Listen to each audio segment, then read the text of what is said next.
coming January, when the new governor is sworn in, we're still going to have an economic crisis in Georgia. That difficult conditions now for months and months and months. If you were to be elected governor, would you favor any tax increases? No. No. All right, Mr. Porter, same question.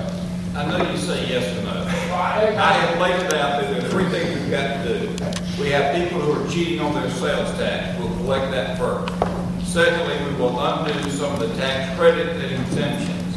And then third, we'll look at whatever else has to be on the table to meet the needs in education particularly. If it includes a cigarette tax, that should be on the table as well. So definitely, Well, no. I said there's a priority to that. I mean, before you say you're going to raise taxes to fix the problem, when there are other things that have to be done first. We have, I introduced we'll get back to that in a second. Okay. Mr. Porter. I would not favor a tax increase. I would favor a complete reevaluation of the tax system in Georgia, with everything on the table, including cigarette taxes and property taxes and motor fuel and all the others.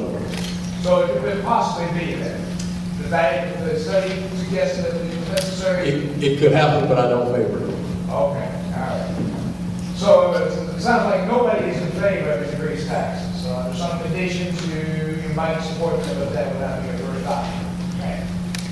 If we don't increase taxes, and if, again, we remain in economic crisis, so it's only one of the things that can be done. If we don't find more revenues, then we have to cut expenses. We have to have a balanced budget. So, if we're going to cut expenses, are there specific programs which you would be in favor of cutting? Let me get on Mr. Boyers.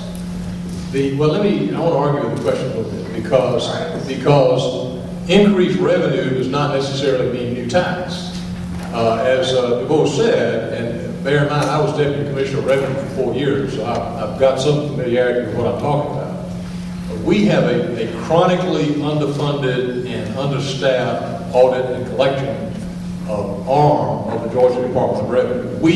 We literally leave uncollected yearly hundreds of millions of dollars of all sorts: sales, income, motor fuel, cigarette taxes, and others, which is lawfully due and owing to the state.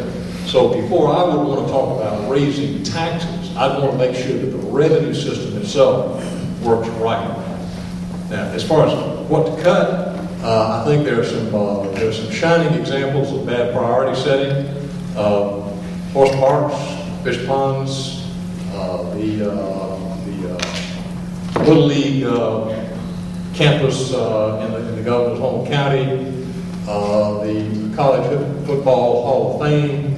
These are all worthy objects some of the time. We don't have that kind of money right now. We don't have money to be spending on those kinds of programs and projects. Those things should never have been funded in the first place, and that money should be directed where we need it, which is primarily education. Mr. Porter, there are programs that you would envision cutting if we don't have money. Well, again, let me go back to the clarifying the first question. Last year, working with the Municipal Association, Georgia Cities, the ACCG, Georgia Counties, we looked at other states on how they collect their sales tax. We figure in Georgia there's as much as $1 billion, and not just those who have been identified that didn't pay their taxes, but those who don't even have a sales tax certificate at all.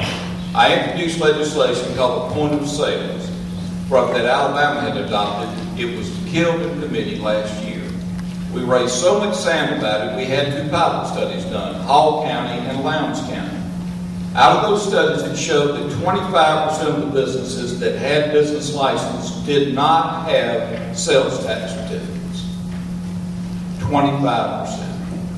We introduced legislation this year to share the data between the state revenue department and local government, and the revenue department has followed every step of the way. They're either that incompetent, they're either that embarrassed, or they're protecting someone, or all three. We don't know exactly what figure it is. We collect $5 billion in sales tax. If it is 20 to 25%, then that is anywhere out of $5 billion. That's about $1 billion, or somewhere in that range. We've got to go after that first. That's the first thing that's got to be done, and you can fill a very large hole in the budget. And if you target the places that grew jobs in transportation and expanded other areas that they have blocked jobs in this state, we could get this economy going so you would not have to look at that. The other areas are exemptions that were put into place for companies that no longer work, or the investment wasn't what it said it would be, or the jobs generated weren't what it had stated it would be. There's no follow-up to that over the last several years, and if they haven't worked, those exemptions should be taken away. By doing that, you can come up with enough money, but you got to set your priority. What is the function? What have we got to do? We've got to make sure we fund K through 12. We've got to make sure our universities are funded, and then you'll see what those needs are and find the ways to meet those priorities. Thank you. Mr. Chairman, are the programs you envision that you give this the owner of the resort? Well, I think it's very important to first do an evaluation of all current programs. And I would respectfully submit to those agencies all around the state of Georgia. You know, we've already cut $3 to $4 billion plus more out of our budget in the last 2 to 3 years. There are bound to be programs that are already suffering from these massive cuts. So before I would consider cutting anything, I would give those agencies an opportunity to do a study on the effectiveness of their agency to the citizenry of the state of Georgia. If they can prove that their agency is producing results, if they can prove that that specific agency is helping Georgians, then we keep it.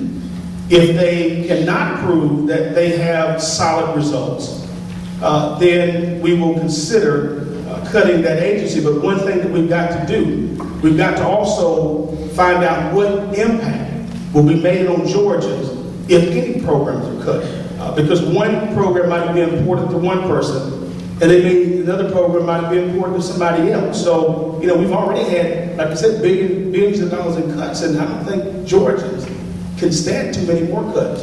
So I think an effective evaluation of each agency, and that agency producing evidence that they're worth staying in the state of Georgia and providing service to Georgians, I think that's a first start. The rewarding area transportation mentioned. Supporting you have been in the legislature for the last number of years. But in the last 2 years, one of the things that's been left on the table at the end of the session has been transportation policy. And it's right to the last moment that doesn't get overheard. What are your views in terms of what the state should be doing with regard to its transportation policy?